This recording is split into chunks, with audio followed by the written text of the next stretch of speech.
really be the little things. Why is it so hot, yo? It's like the heat is on something. AC don't work good at all.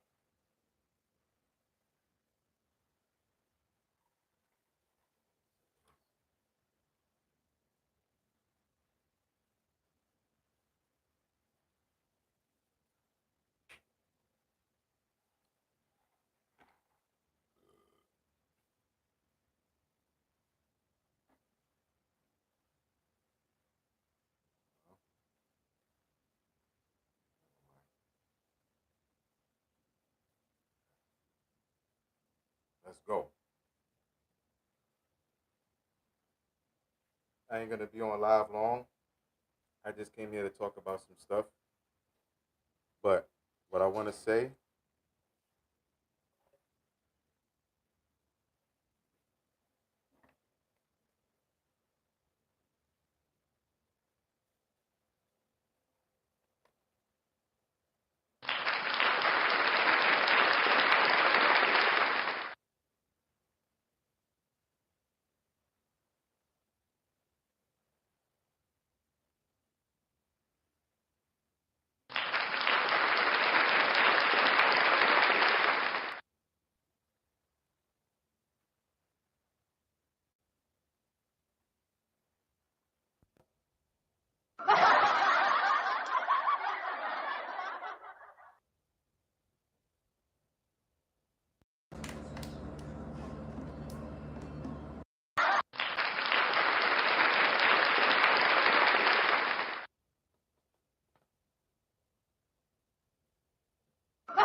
I forgot why I stopped using these. They don't work.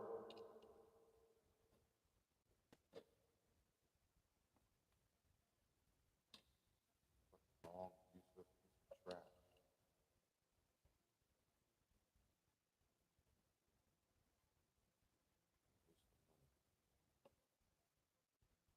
Lesson learned.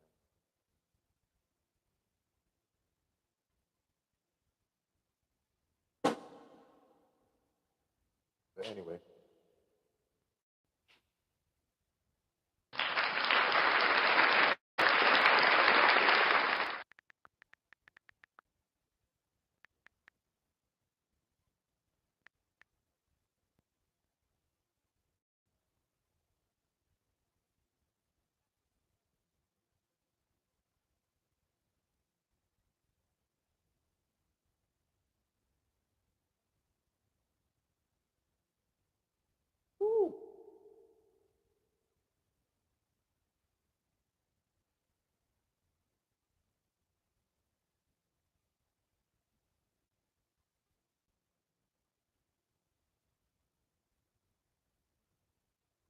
what's up?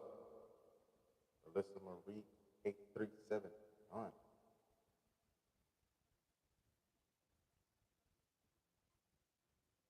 I understand the women that, they go to the store or they drop their children off and they might not be presentable to the public or the way the public would like them to be presented.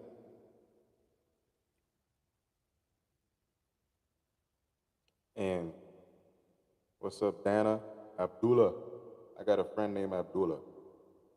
Well, an old friend. Damn. Lincoln Park High School, junior high school.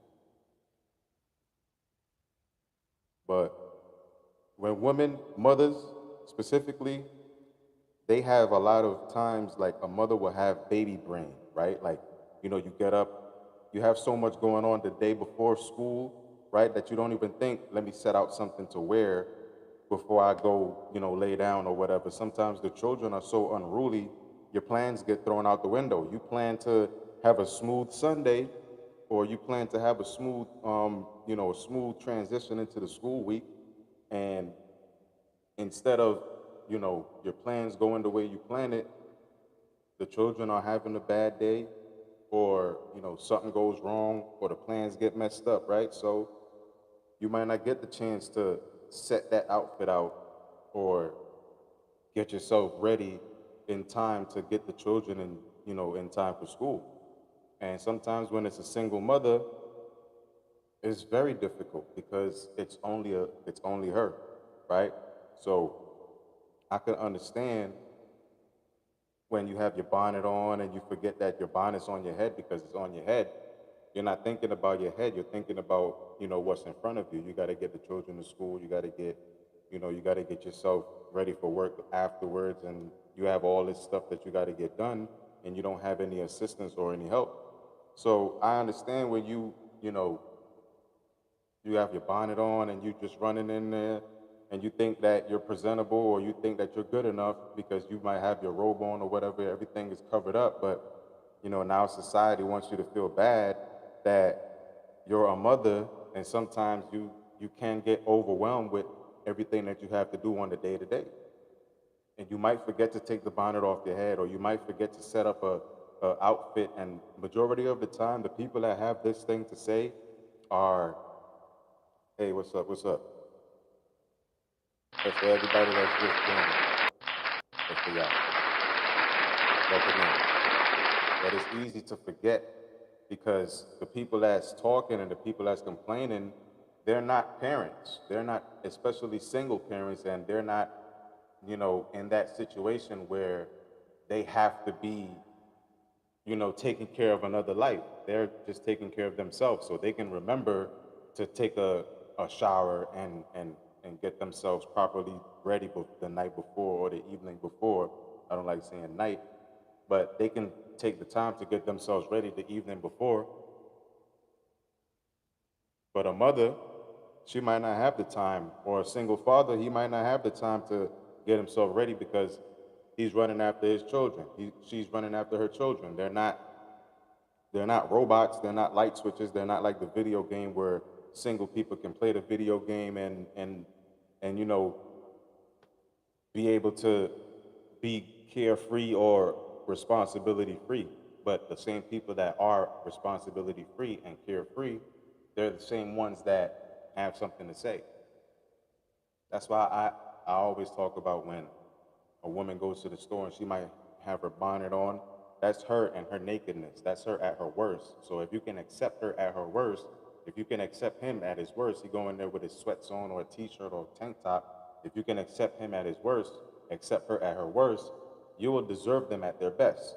You will deserve somebody at their best once you can accept them at their worst. If you can't accept them at their worst and they're least presentable to society, but spiritually, soulfully, they're more presentable to you than anything that you would find in society,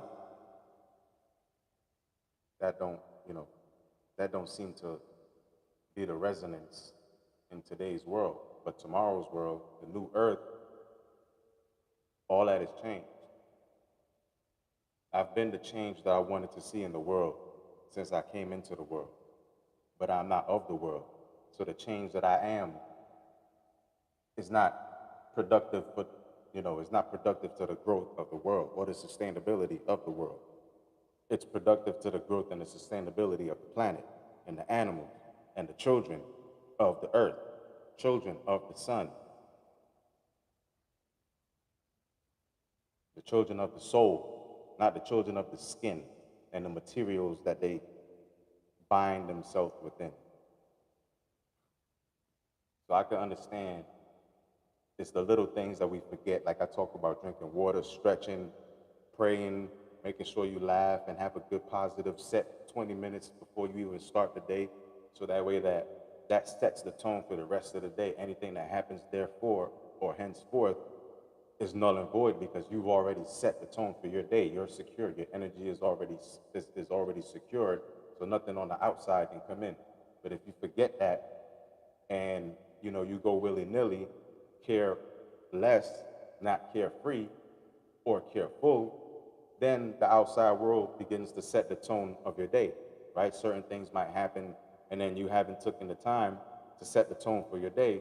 So things that happen throughout the day, it predicates the things that happen and how you feel and your emotions and how you treat people and how you treat yourself. So whatever happens outside, if you don't take that first 20 minutes to take care of the little things, then the outside things, no matter how small, minute, or big, or extravagant, or extraordinary that it is, it sets the tone for your energy because you haven't secured your energy within yourself.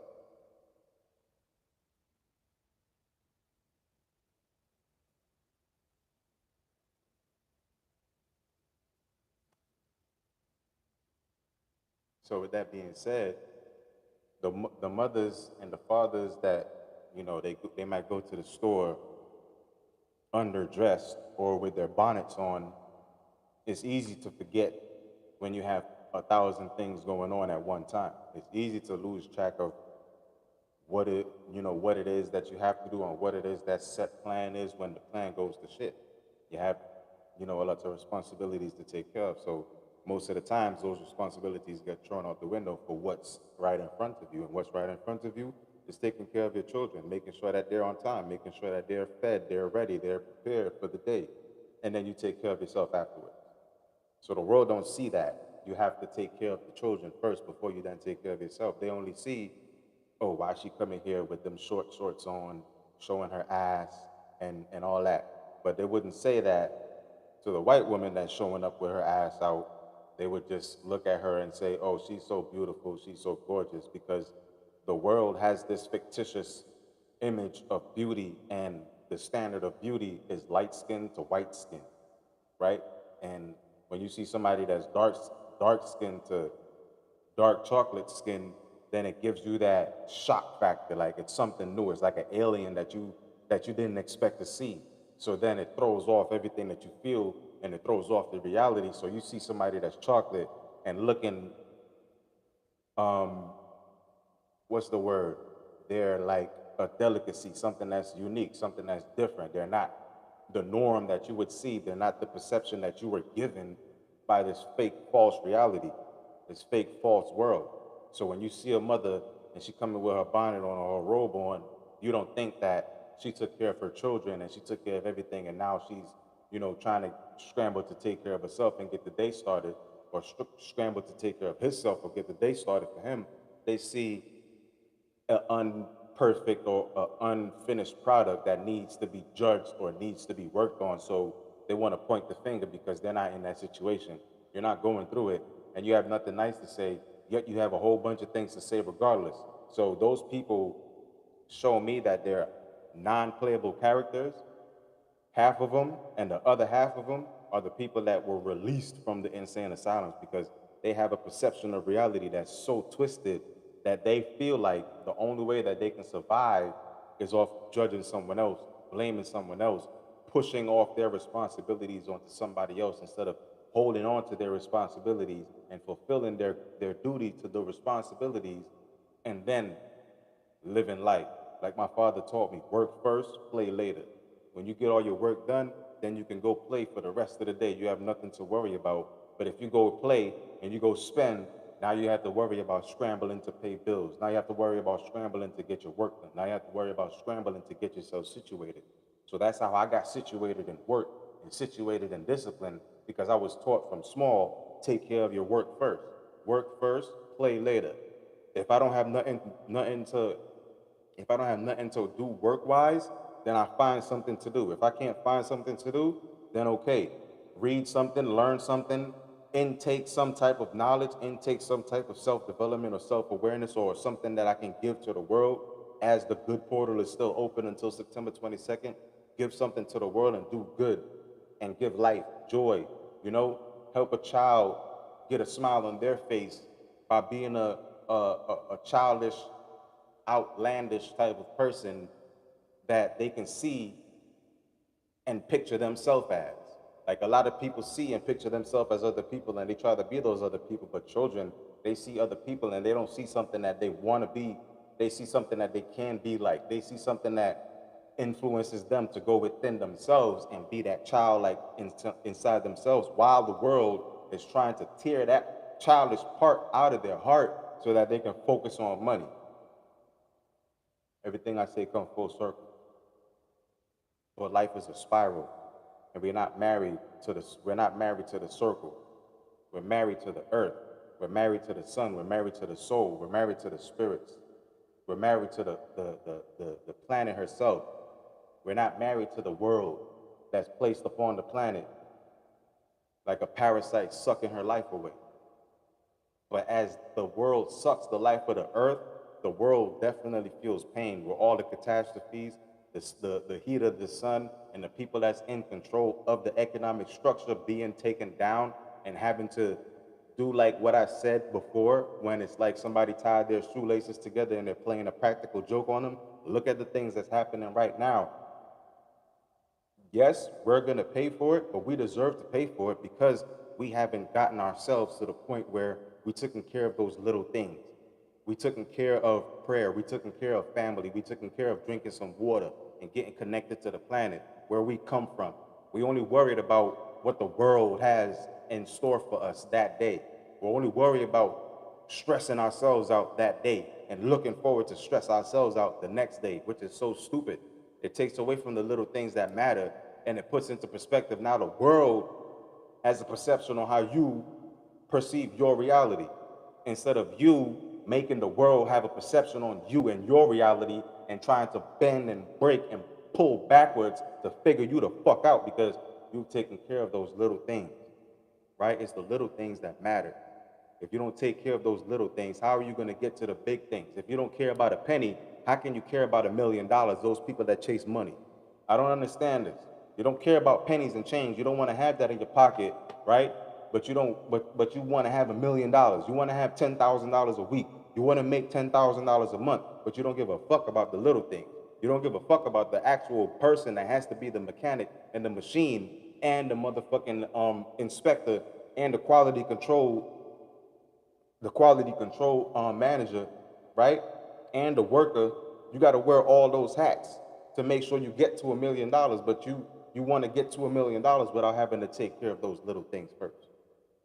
You want to go eat at KFC, but you don't want to study when the person that built KFC got to build KFC. You want to go to McDonald's, but you don't know when that McDonald's was established and how old the person was when they established it. You want to shop at Gucci and Louis Vuitton. You want to shop at all these Versace and all this other high class and high value stores, but you don't know how old the person was when they started that shit. But you love shopping with them. You love buying it for your children and the children that's on here watching. Y'all love wearing that shit. But y'all don't know the age of these people. But y'all think that having paper, money, physical money in your pocket, a little bit of that makes you feel like you tough shit, that you can shit on somebody else that actually put in that little thing that matter, right? The self-care.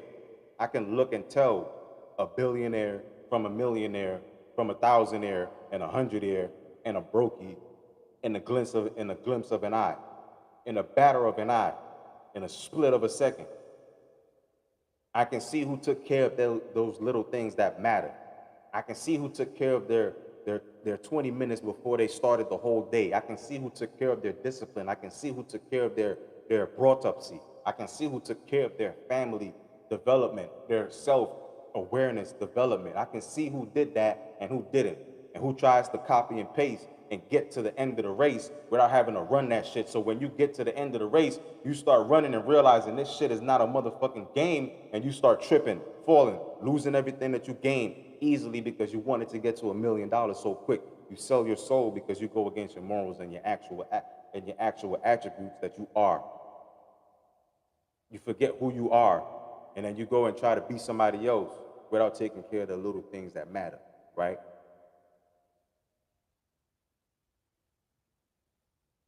So when you don't take care of the little things that matter, you end up having the world decide how your day is going to be. And then you end up having the world decide how your week is going to be. Then you end up having the world decide how your month is going to be, and the year after that. So once you don't take care of yourself in that little 20 minutes before you start your day, even if you got to set your alarm 20 minutes behind, so that way you can get up 20 minutes before and have that crucial time to set your mind. So that way you're in that crown. You're the one that's in that seat on the throne. You're in the one in the seated in the heavens, calling all the shots down below. Nobody is up there but you. Nobody has taken your brain and put something else in there because you took the time to take care of those little things that matter. I mean, I'm gonna leave y'all with that. Appreciate everybody that's coming in. Appreciate everybody that left the like. Everybody that's donated. Everybody that's in here. Shout out to y'all. Right? It's 1. That's what 9 plus 10 equals. It equals 1.